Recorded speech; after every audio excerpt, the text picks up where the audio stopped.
ನೀವು ನೋಡ್ತಾ ಇದ್ದೀರಾ ಟಿವಿ 46 ಮಲೆನಾಡು ವಾರ್ತೆಗಳು. ನಾನು ಮೇಘನಾ ಲೋಕೇಶ್.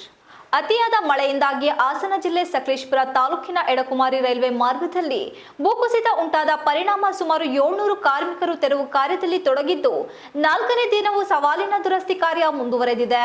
ರೈಲು ಸಂಚಾರ ಸದ್ಯಕ್ಕೆ ದುಸ್ತರವಾಗಿದ್ದು ಹಳಿಯ ಕೆಳಭಾಗದಲ್ಲಿ ಭಾರಿ ಆಳಕ್ಕೆ ಮಣ್ಣು ಜರಿದು ಹೋಗಿದ್ದು ಹಳಿಗೆ ಅಪಾಯ ಎದುರಾಗಿದೆ.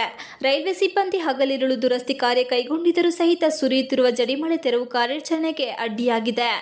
ಶುಕ್ರವಾರ ಸಂಜೆ ಭಾರಿ ಪ್ರಮಾಣದಲ್ಲಿ ಭೂಕುಸಿತ ಉಂಟಾಗಿರುವುದರಿಂದ ಶನಿವಾರ ಹಾಗೂ ಭಾನುವಾರವೂ ಕೂಡ ಹಲವು ರೈಲುಗಳು ಮಾರ್ಗ ಬದಲಿಸಿ ಸಂಚರಿಸಿವೆ. ಕೆಲವು ರೈಲುಗಳ ಸಂಚಾರ ರದ್ದುಪಡಿಸಲಾಗಿದೆ. ಇದರಿಂದಾಗಿ ಮಂಗಳೂರು ಬೆಂಗಳೂರು ನಡುವೆ ಶಿರಾಡಿ ಮೂಲಕ ರೈಲು ಸಂಚಾರ ಸದ್ಯದ ಮಟ್ಟಿಗೆ ಕಷ್ಟ ಎನಿಸಿದೆ. 500 ಮೀಟರ್ ಆಳಕ್ಕೆ ಕುಸಿದಿರುವ ಕಾರಣ ಆಗಾಗ ಭಾರಿ ಪ್ರಮಾಣದಲ್ಲಿ ಸುರಿಯುವ ಮಳೆಗೆ ಗುಡ್ಡದ ಮಣ್ಣು ಮೆತ್ತಗಾಗಿರುವುದೇ ಭೂಕುಸಿತಕ್ಕೆ ಕಾರಣವೆಂದು ರೈಲ್ವೆ ಇಲಾಖೆ ಅಧಿಕಾರಿಗಳು ತಿಳಿಸಿದ್ದಾರೆ. ಹಳಿಯ ತಳಮಟ್ಟವನ್ನು ಗಟ್ಟಿಗೊಳಿಸಬೇಕಾದರೆ 20 ವ್ಯಾಗನ್ನಷ್ಟು ದೊಡ್ಡ ಬಂಡೆಗಳು ಬೇಕಾಗುತ್ತವೆ. ಪರ್ವತಗಳಿಗೆ ಹಾಕುವಂತ ಗೇಬಿಯನ್ ಮೆಸ್ ಅನ್ನು ಬೇಲಿ ರೀತಿ ಹಾಕಿ ಬಂಡೆಗಳನ್ನು ತುಂಬುತ್ತಾ ಬರಬೇಕಿದೆ. ಆದರೆ ಗುಡ್ಡದ ಮಣ್ಣು ಮೆತ್ತಗಾಗಿರುವುದನ್ನು ನೋಡಿದರೆ ಈ ಮೆಸ್ ಹಾಕುವುದು ಕಷ್ಟಕರವಾಗಿದೆ ಎನ್ನಲಾಗುತ್ತಿದೆ.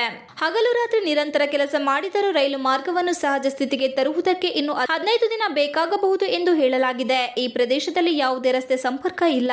ದುರಸ್ತಿಗೆ ಬೇಕಾದ ಎಲ್ಲಾ ವಸ್ತುಗಳನ್ನು ರೈಲಿನ ವ್ಯಾಗನ್ ಮೂಲಕವೇ ತರಬೇಕಾಗುತ್ತದೆ. ಅದನ್ನು ತಂದರೂ ಕುಸಿತವಾದ ಜಾಗಕ್ಕೆ ತರಲಾಗದು. ಯಾಕೆಂದರೆ ಹಳಿಯ ಕೆಳಭಾಗದಲ್ಲಿ ಸ್ಥಿರತೆ ಇಲ್ಲದೆ ಹಳಿ ಬಾಗುವ ಹಾನಿಗೊಳಗಾಗುವ ಅಪಾಯವೂ ಇದೆ. ಸುಮಾರು 750 ಅಧಿಕ ಮಂದಿ ಕಾಮಗಾರಿ ನಡೆಸುತ್ತಿದ್ದಾರೆ ಎಂದರು. TV 46 Malenadu news, Sakleshpur.